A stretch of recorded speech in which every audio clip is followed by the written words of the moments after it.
topic? I don't know. All right, how about this? It's good for you to know your timetables. And what I would mean by that would be how long does it take you to make a whip, and how long does it take you to do different parts of that construction. I would say having a general idea of timeline is super huge if we're talking about trying to be a professional whip maker or running this as a business now. But I guess I should stop right there. These videos are to help out new whip makers that are starting to think they may want to go full tilt and hope to be able to do this as a job one day or a complete profession, not just doing it on the side on the weekends here and there. And so from a professional whip maker's point of view, this is kind of how we're fielding some of this stuff. And by professional, I don't mean a higher quality whip. If you're a professional, that means more than half or all your income comes from that job. Like my daughter modeled a Trinity Whip Co. shirt and I paid them $1 for it. That doesn't mean they're professional models. They've had a gig, but not a professional model. They're not providing for our house. Right. So when you do make those switches, know your timetables, because if you're at the point where you're making a living doing it, depending on what your living expenses are, and if you've got kids and wives and other things, that would also depend on just how many whips you have to make. Because if you're just a bachelor at 18 living at home or something, everything's just money in hand, if you're not paying for certain things. So, to be able to provide for a family, that requires a very big scale of accomplishment. Like, you have to constantly be churning out products. And that means somebody's got to be buying it. That's the real kicker. You can make all you want. If you had all the material, which nobody does, but I mean, if you had all the material you could possibly do anything with, you could potentially work for weeks before you saw anything go. I mean, that's just, worst case scenario, let's hope. But yeah, like he says here, I'm going to buy 50 hides and just be a whip maker. I mean, so you had that thousands of dollars to drop, you haven't sold one yet. No, yeah, it's you got to move the product, and a lot of times we're there are a lot of times, I guess, we do make a lot of in-stock stuff, so we keep busy, but primarily what we do is make a whip when it gets ordered. That's the way typically that goes. But that doesn't just start happening. Yeah, and so as it builds up and your business grows and it snowballs, as you start getting more orders, you got to put in that time to get it. And so, some people will base it on wait time, not a waste. Some people believe that, well, if you wait 6 months or a year, like Simon Martin has about a 9 month or a year or 6 months, I think it's a year wait period, but he'll put you on a list. And so you'll hear from 3 weeks before you're about to come up. He'll be like, hey, you're on the queue, 3 weeks away. You still want to buy these whips? If so, pay for them. If not, I move to the next guy. Or if you want, I'll put you in the list. And so, that's the best way to do it when you are that backed up. If you got backed up with 3 years worth of work and you already got that money, well, you better spin it right and make sure, economy was reflected and everything else, because you now owe 3 years of servitude for products you're not making more money on if you already took the money. And a large portion of that's going to have to go into material. Yeah. So you got to have that. So, as it builds up, you've got to know your timetables. You need to know, hey, I've got this much time. And a guy says, hey, I need these whips. Can you get them done in 2 weeks? And you got to be like, well, what do I have done? Well, I have to set in customers. What's my timeline there? Can I fit into? Do I work overtime? Do I not work overtime? And if you don't understand how long it really takes you to make some stuff, you can't make these decisions, I would say, really easily on the phone, and especially sound professional. If you can't say, like, hey, can you get these out by, in 2 days on Thursday and in the mail that day by USPS or FedEx overnight so it gets here, and, you don't know what your day's like yet. You've got an idea, but, things happen. Next thing you know, you're babysitting the kids more than you thought, or something's going to distract you. So, like, you're going to lose sleep at night, you're going to get up early, you're going to make sure it gets done, you're going to overwork no matter how your hands feel.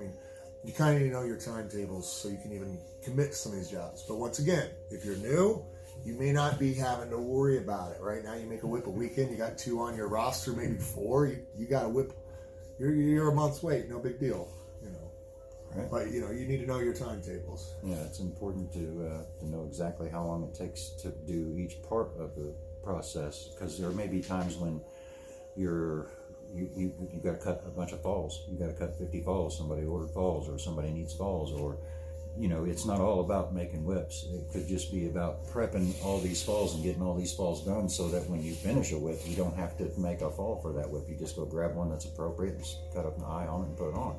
So, it's important to know how many falls can I get cut in this amount of time. How long does it take me to cut out a core and the bolsters for this size whip?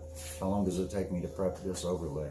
So that if you've got, let's say I know I've only got 4 hours that I can put in on this particular day, and I need to maximize my time. I need to get the most I can out of that only 4 hours that I'm going to be able to put in today. What's the best usage of that time?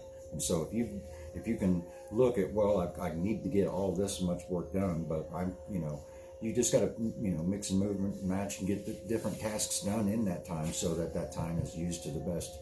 You don't want to spend your only 4 hours of the day that you have to work on the slowest, most longest drawn out process for you as a maker, whatever that might be. You want to try to maximize that and do what you're going to get the most out of. And that's just...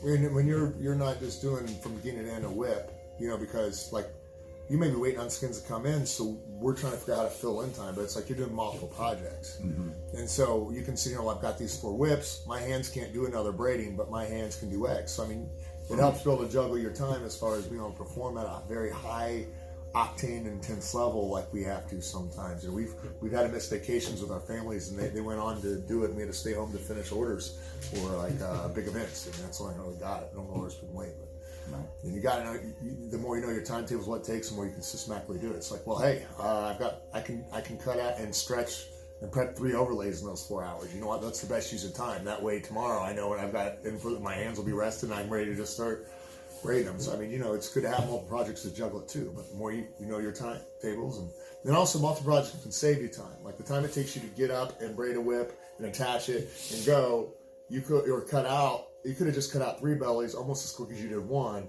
as opposed to cutting out 1, walking over there and doing it, cutting out a 2nd, walking over there and doing it, cutting out a 3rd. If you did everything one off, you can't save time. So it's good to know your timetables, know how you do stuff, and then start seeing how can I just shave off time by just grouping certain things at the same time too. Right. That's important too. You got to figure out how to trim down your tables no matter what you can do. And always, yeah, exactly. Look at how long it takes you to do something. Not only know how long it takes you to do something, but be of the mind that thinks, how can I trim that up? How can I slim up the time it takes to do that? Is there anything I can do, or is that as good as it's going to get? There are some things that will always take me longer to do than, well, probably about everything will take me longer to do than you. But primarily something like... I just want to get over this whip and get done. Prepping my overlays. I like going fast. You go fast, you do it all by eye, and it looks great, because you're good at that. I like just getting that samurai sword and just cutting through the army. Right. Now, on my bellies and my cores and bolsters, that's what I do. But when I go to cut an overlay out, I know that's going to take me a lot longer, or not cut it out, but prep that overlay. I use a set of jigs that are they decrease in size, and I make a bunch of lines on the back of the hide, and it's a long drawn out process for me. But that's what I've got my faith in. That's where my skills lie, is knowing what I've got to put into that overlay to get it out, on time, or how long it's going to take me to get that overlay prep. I know that's going to be longer for me. Now, I might be able to shave that down if I really try and I really hustle. If I'm under the wire, I can do that maybe quicker. But you don't want to. I don't think you want to try to shave off so much time that your quality is getting they're suffering on more than a one moment minuscule thing. Yeah, right now it's something that you're from the maker. Only go as quick as you can do it correctly. Yeah. And you smoothly do that. But like on that, what you just talked? What was that one you just mentioned? You're just talking about the jigs. Yeah. Like saving time. It's like, even though maybe whatever your methods are, take a little longer. Here's the thing. It's like, it's funny how we do something every day and then you look at it, it's like, man, it's taking forever. I'm like, how could you save up time? Like Steve would have, not that it was this bad, but it's like, say he was prepping over here, but he had his jigs on the other side of the room.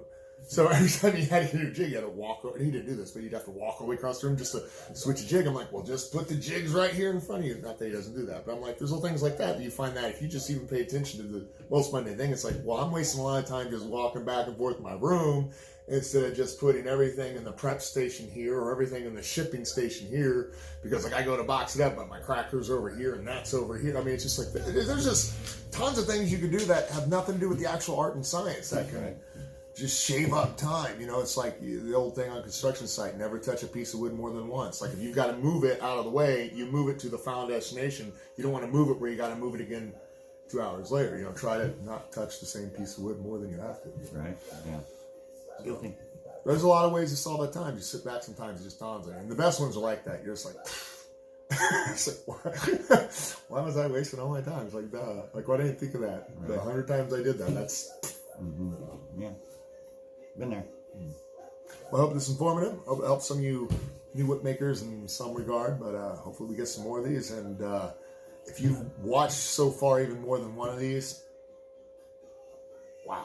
Let us know what you think in the comments below. I don't even know if I can sit through this. You know, I'll probably watch eventually. But Yeah, we'll see. well, have a wonderful day, and God bless you as always. Keep flattening. Keep braiding, man.